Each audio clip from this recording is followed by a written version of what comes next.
Hello friend, this is Preeti and welcome to RP classes. आज हम करेंगे अपना थर्ड चैप्टर स्टार्ट।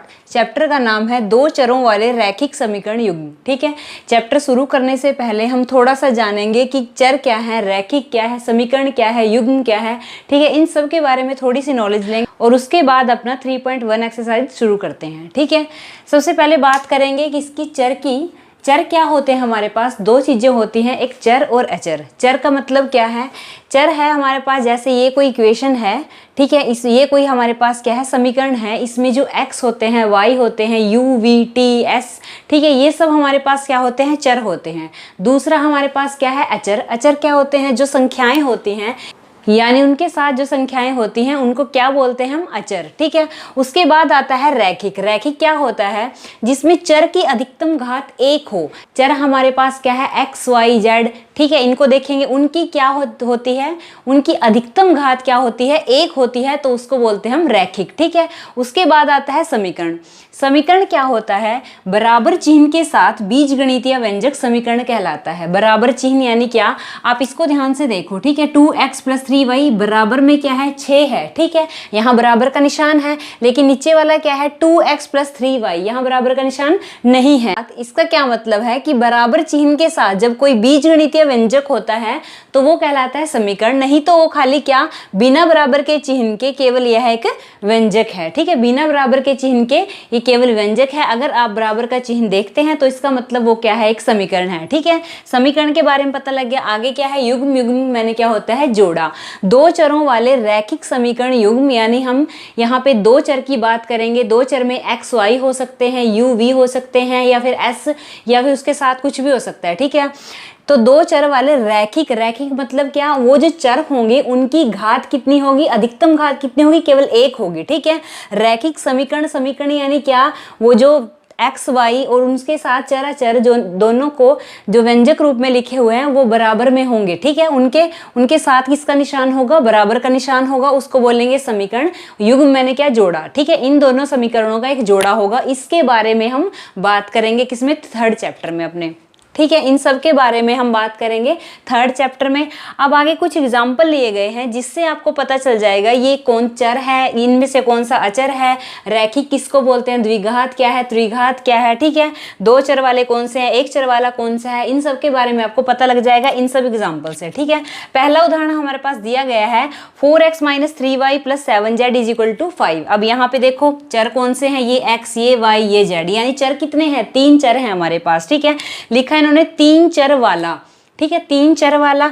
अब चर की घात कितनी है, एक है। यहाँ चर की घात कितनी है, एक है, यानी अधिकतम घात कितनी है, एक है। तो इसका मतलब इसको कहेंगे तीन चर वाला रैखिक, यानी जिसकी घात एक होती है उसको क्या बोलते हैं, रैखिक समीकरण। मतलब क्या, इसमें बराबर का निशान है, उसको बोलेंगे समीकरण। इसको बोलेंगे कि तीन चर वाला रैखिक समीकरण। ठीक है, तीन चर हो गए, रैखिक हो गए, क्यों, घात एक है और क्या है, समीकरण। ठीक है, तीन चर वाला रैखिक समीकरण। ऐसे ही अगला करेंगे। अगला क्या है, 3x² + 4y + 6 बराबर में क्या है, 0। अब सबसे पहले क्या देखते हैं, चर देखते हैं। यहाँ चर है, यहाँ चर है, यानी दो चर है, एक x है, एक y है, यानी कि दो चर वाला क्या है। अब x की घात क्या है, 2 है, अधिकतम घात कितनी है, 2 है। इसका मतलब ये क्या है, रैखिक तो नहीं है, क्यों, क्योंकि घात एक नहीं है, घात क्या है, 2 है। इसका मतलब ये है दो चर वाला द्विघाती, यानी कि दो घात वाला समीकरण। अगला क्या है, x = 4y + 9। यहाँ पे क्या है, हमारे पास चर कितने हैं, दो हैं, x और y। ठीक है, अब इनकी घात कितनी है, एक है। इसका मतलब हम इसको कहेंगे कि दो चर वाला रैखिक समीकरण। अगला क्या है, 9x + 3। अब कितने चर हैं, एक चर है। ठीक है, हम इसको बोलेंगे एक चर वाला, और घात कितनी है, एक है, उसको बोलेंगे एक चर वाला रैखिक समीकरण। ठीक है, अगला क्या है, 2x⁵ 3x⁵2 + 4x + 6। अब यहाँ पे देखो x की घात कितनी है, 3, यहाँ x की घात कितनी है, 2, यहाँ x है। ठीक है, यहाँ सब जगह x एक ही है, यानी चर कितना है, एक है। इसका मतलब इसको बोलेंगे कि एक चर वाला, लेकिन क्या यहाँ घात कितनी है, 3 है। इसका मतलब बोलेंगे एक चर वाला त्रिघाती समीकरण। अगला है 5x + 10y = 15। यहाँ पे चर कितने हैं, 2 हैं, x और y, और घात कितनी है, 1। इसका मतलब बोलेंगे दो चर वाला रैखिक समीकरण। ठीक है, ये थे कुछ एग्जाम्पल जिनसे आपको पता चल ही गया होगा कि किसको 3 चर वाला बोलना है, किसको 2 चर वाला, किसको 1 चर वाला बोलना है। ठीक है, जो हमारा थर्ड चैप्टर है वो हमारा मेन है 2 चर वाले रैखिक समीकरण युग्म। अब आपको अच्छे से क्लियर हो गया होगा कि इस लाइन का मतलब क्या है, 2 चर वाला, जिसमें 2 चर हो, रैखिक मतलब उनकी घात 1 हो, समीकरण मतलब उसमें बराबर का निशान हो, युग्म मैंने क्या जोड़ा। ठीक है, उनका जोड़े की हम बात करेंगे, उन 2 समीकरणों के जोड़े की हम बात करेंगे किसमें, हमारे थर्ड चैप्टर में। ठीक है, अब हम करेंगे अपना 3.1 एक्सरसाइज का फर्स्ट क्वेश्चन है हमारे पास। आफताब अपनी पुत्री से कहता है कि 7 वर्ष पूर्व मैं तुमसे 7 गुनी आयु का था, अब से 3 वर्ष बाद मैं तुमसे केवल 3 गुनी आयु का रह जाऊंगा। इस स्थिति को बीजगणितीय एवं ग्राफीय रूपों में व्यक्त कीजिए। ठीक है, एक आफताब है वो अपनी पुत्री को कहता है कि 7 साल पहले मैं तुमसे 7 गुनी आयु का था और अब से 3 वर्ष बाद मैं तुमसे 3 गुनी आयु का रह जाऊंगा। ठीक है, इस स्थिति को क्या बीजगणितीय एवं ग्राफीय रूपों में व्यक्त कीजिए। यानी कि क्वेश्चन 2 पार्ट्स में है, एक तो क्या है बीजगणितीय रूप में और दूसरा क्या है ग्राफीय रूप में। ठीक है, आपको ये अभी समझ नहीं आया होगा कि 7 साल पहले इतनी आयु का था, इतना हो गया, अब इतना है तो इतना रह गया। ठीक है, इसको सबसे पहले इस टाइप के क्वेश्चन जब भी हम स्टार्ट करते हैं तो सबसे पहले अपनी तरफ से मानते हैं वर्तमान आयु। ठीक है, वर्तमान में क्या आयु है, दोनों की कौन कौन है, 2 है, एक पिता है एक पुत्री है। ठीक है, उन दोनों की वर्तमान में जो आयु है सबसे पहले उसको मान लेते हैं। तो हल में हम सबसे पहले क्या करेंगे कि माना पिता की आयु। ठीक है, माना पिता की वर्तमान आयु। ठीक है, पिता की वर्तमान आयु हमने मान ली x वर्ष। दूसरा क्या माना हमने कि माना पुत्री की वर्तमान आयु। पुत्री की वर्तमान आयु हमने मान ली y वर्ष। ठीक है, अब इन्होंने जो कहा है क्वेश्चन में हम बस वही लिखेंगे। ठीक है, इन्होंने कहा कि 7 वर्ष पूर्व, 7 वर्ष पूर्व यानी 7 साल पहले, तो हम यहाँ सबसे पहली कंडीशन लिखेंगे। 2 बातें कही हैं, एक तो इन्होंने कहा 7 साल पहले और दूसरा कहा है इन्होंने कि 3 वर्ष बाद। ठीक है, सबसे पहले हम 7 वर्ष पूर्व की बात करेंगे। 7 वर्ष पूर्व इन्होंने क्या कहा, लिखेंगे 7 वर्ष पूर्व। ठीक है, 7 वर्ष पूर्व की बात करेंगे। 7 वर्ष पूर्व हम बात करेंगे किसकी, पिता की आयु। आज की डेट में यानी वर्तमान समय में मैं आपसे पूछूं कि आप कितने साल के हो, आपने मुझे कहा कि मैं 20 साल का हूं। ठीक है, फिर मैंने आपको पूछा कि आप 7 साल पहले कितने साल के थे, आपने क्या किया, अपने मन में क्या कैलकुलेट किया, आपने किया कि 20 का अब हूं तो 7 साल पहले कितना होगा, 20 में से 7 को माइनस किया और फिर मुझे बता दिया कि 13 साल। ठीक है, आपने क्या किया, आप अगर आज 20 के हो तो मैंने आपसे पूछा 7 साल पहले कितने हो, तो आपने 20 में से 7 माइनस किया ना, तो मुझे अपनी आज की मतलब 7 साल पहले की उम्र बताई। ठीक है, आपने माइनस किया 7 को। ठीक है, ऐसे ही इस क्वेश्चन में अगर पूछें कि 7 साल पहले जो पिता है, पिता की आयु कितनी होगी, अगर पिता की वर्तमान आयु x है तो 7 साल पहले पिता की आयु कितनी होगी, x माइनस 7। जैसे ये 20 थी, 20 में से 7 माइनस किया। ठीक है, ऐसे ही हम अब करेंगे कि 7 साल पहले पिता की आयु, 7 साल पहले पिता की आयु कितनी थी, अगर आज की डेट में पिता की आयु x है तो 7 साल पहले पिता की आयु कितनी होगी, x माइनस 7 वर्ष। ठीक है, और ऐसे ही 7 साल पहले जो पुत्री थी, पुत्री की आयु कितनी होगी, पुत्री कितनी है y, आज की डेट में पुत्री की आयु कितनी है y माइनस क्या होगा 7। ठीक है, ये हुई पुत्री की आयु। अब प्रश्नानुसार अगर हम चलें, प्रश्न में क्या कहा गया है, प्रश्नानुसार 7 साल पहले मैं तुमसे 7 गुनी आयु का था। ठीक है, मैं तुमसे 7 गुनी आयु का था। कौन कह रहा है, पिता कह रहा है, किसको, पुत्री को। लिखेंगे कि x माइनस 7 बराबर है किसके, y माइनस 7 के। 7 गुणी आयु का था मतलब 7 से गुणा करना है। बच्चे कंफ्यूज हो जाते हैं कि 7 से गुणा तो करना है, लेकिन किसको करना है, इसको करना है, इसको करना है। पिता कह रहा है पुत्री को कि मैं तुमसे 7 गुणी आयु का था, तो क्या पिता को यहाँ गुणा करना है या पुत्री की उम्र में क्या गुणा करना है। ठीक है, अगर ये पिता की उम्र है, ये पुत्री की उम्र है, 7 साल पहले पिता की उम्र ये है, 7 साल पहले पुत्री की उम्र ये है, तो अगर इन दोनों को बराबर रखना है, है तो इसका मतलब ये पुत्री छोटी हुई ना, 7 गुना बड़े पिता है ना, तो इसका मतलब पुत्री की उम्र में हमें 7 गुना करना पड़ेगा, तब जाके ये दोनों क्या होंगे, बराबर होंगे। तब जाके इन दोनों की उम्र क्या होगी, बराबर होगी, जब हम पुत्री की उम्र में 7 गुना करेंगे। ठीक है ना। पिता कह रहे हैं पुत्री को 7 गुना बड़ा था, ठीक है, 7 गुना बड़ा था, इसका मतलब क्या है कि पुत्री की उम्र को अगर हम 7 से गुना करेंगे तब जाके इन दोनों की आयु क्या होगी, सेम होगी। ठीक है, आगे हम इसको करेंगे x minus 7 is equal to 7 को अंदर मल्टीप्लाई किया, 7y माइनस 7 कितना 49, x 7y इधर आया बराबर माइनस के 49, ये 7 इधर आके प्लस का हो गया। ठीक है, ये क्या बना, x माइनस के 7y बराबर माइनस के 42।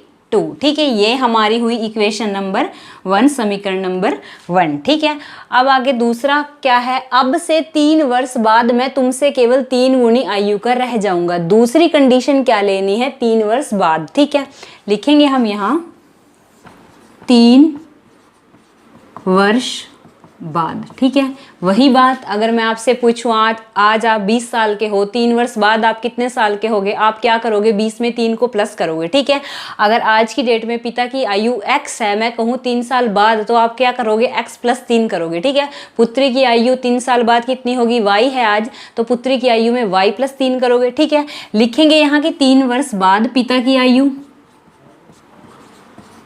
3 वर्ष बाद पिता की आयु कितनी होगी, x प्लस 3। ठीक है, और पुत्री की आयु, पुत्री आज की डेट में आयु कितनी है, वर्तमान आयु कितनी है, y, 3 वर्ष बाद क्या होगी, y प्लस 3।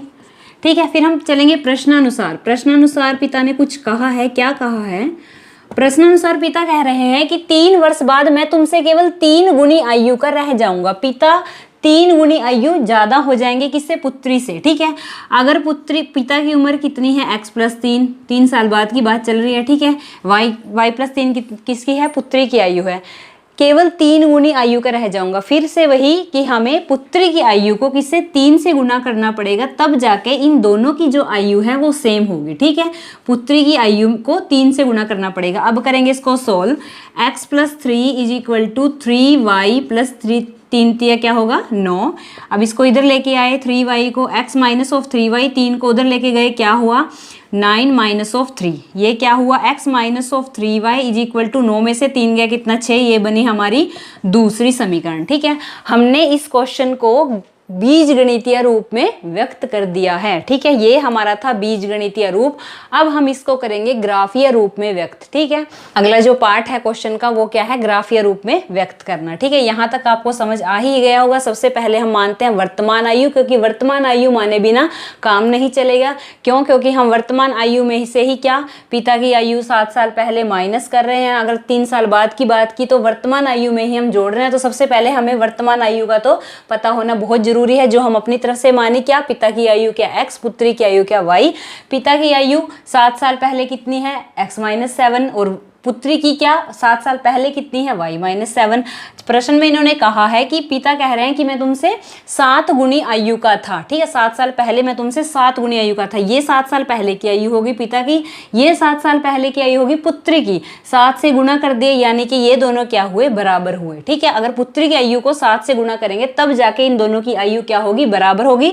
सॉल्व करके हमारी आ गई ये समीकरण। ऐसे ही 3 साल बाद x में 3 ऐड कर दिया, y क्या है, पुत्री की आज की आयु में 3 वर्ष ऐड कर दिया। ठीक है, उसके बाद ये प्रश्न अनुसार इन्होंने कहा कि मैं तुमसे 3 गुनी आयु का रह जाऊंगा। अगर 3 गुनी आयु का बराबर इन दोनों की आयु चाहिए तो इसका मतलब पुत्री की आयु में 3 से गुना करना पड़ेगा। ठीक है, अंदर मल्टीप्लाई किया और ये आई हमारी सेकंड इक्वेशन, दूसरी समीकरण। इसको हमने कर दिया बीजगणितीय रूप में व्यक्त। अब हम करेंगे ग्राफीय रूप में व्यक्त।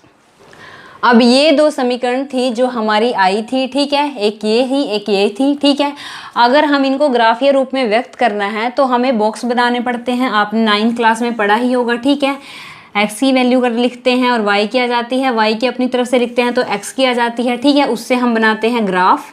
जिसका ये तरीका है, अगर आपको नहीं ध्यान तो आप इसको समझेंगे तो भी आपको अच्छे से आ जाएगा। ठीक है, यहाँ हमने रखा x, यहाँ y, यहाँ हमने रखा x, यहाँ रखा हमने y। ठीक है, अब हम अपनी तरफ से x की कोई वैल्यू ले लेते हैं। मान लो हमने x की वैल्यू ले ली 0 इस समीकरण में। ठीक है, यहाँ हम रखेंगे x माइनस 7 y बराबर माइनस के 42। ठीक है, x की जगह क्या रखना है 0 रखा हमने, x की जगह 0 तो वैल्यू आई माइनस के 42। ठीक है, 0 यहाँ से हुई कैंसिल, यहाँ से हुआ माइनस माइनस कैंसिल हुआ। ठीक है, y बराबर 42/7।